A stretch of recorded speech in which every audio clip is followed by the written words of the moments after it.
कक्षा +2 आर्ट्स विषय हिंदी साहित्य पाठ 6 पद्माकर। पाठ पूरा हो चुका है। गृह कार्य हेतु प्रश्न। पहला प्रश्न है, प्रस्तुत पाठ के आधार पर गंगा की महिमा का वर्णन कीजिए। दूसरा है, कवि पद्माकर द्वारा रचित रचनाओं का नामोल्लेख कीजिए। तीसरा है, गंगा के उद्गम के संबंध में पौराणिक मान्यताओं का वर्णन कीजिए। चौथा प्रश्न, गंगा स्तुति पाठ के आधार पर गंगा की विशेषताओं का उल्लेख कीजिए।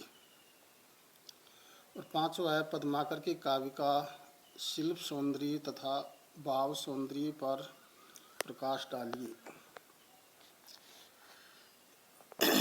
पाठ 7 चालू होता है। मैथिली शरण गुप्त। कवि परिचय। राष्ट्र कवि मैथिली शरण गुप्त का जन्म चिरगांव जिला झांसी उत्तर प्रदेश में 3 अगस्त सन 1886 ईस्वी को हुआ था। इनके पिता का नाम रामचरण था। वे ब्रज भाषा में कविताएं लिखा करते थे। गुप्त जी पर बचपन से ही पारिवारिक वातावरण का प्रभाव पड़ा और वे कविताएं लिखने लगे। आरंभ में उनकी कविताएं वैश्योपकारक नामक पत्रिका में छपती थी। ये बाद में महावीर प्रसाद द्विवेदी के संपर्क में आए और सरस्वती में लिखना आरंभ किया। उन्हीं की प्रेरणा से ये खड़ी बोली में काव्य रचना प्रारंभ की। इनकी काव्य रचना भारत भारती ने इनको राष्ट्र कवि के पद पर प्रतिष्ठित कराया। साहित्यिक परिचय। गुप्त जी द्विवेदी युग के सर्वाधिक लोकप्रिय कवि थे। इनकी रचनाओं में राष्ट्रीयता, स्वदेश प्रेम तथा भारतीय संस्कृति का वर्णन मिलता है।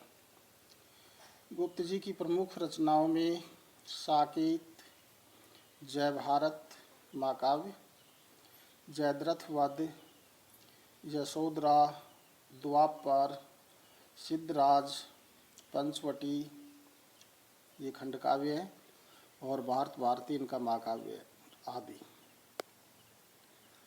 यशोधरा शीर्षक कविता। पहली व्याख्या है, सिद्धि हेतु स्वामी गए ये गौरव की बात, पर चोरी चोरी गई यही बड़ा व्याघात। सखी वे मुझसे कहकर जाते, कहतो क्या मुझको वे अपनी पथ बाधाई पाते। मुझको बहुत उन्होंने माना, फिर भी क्या पूरा पहचाना। मैंने मुख्य उसी को जाना, जो वे मन में लाते। सखी वे मुझसे कहकर जाते। प्रसंग।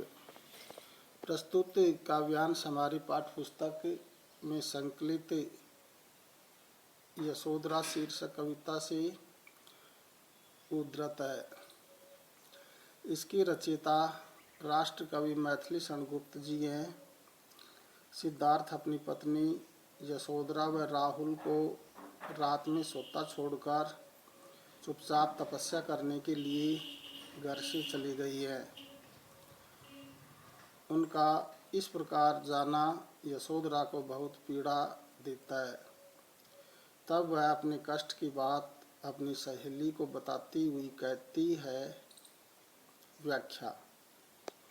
यशोधरा कहती है कि हे सखी, मेरे पति तपस्या में सफलता पाने के लिए मुझे छोड़कर चले गए हैं।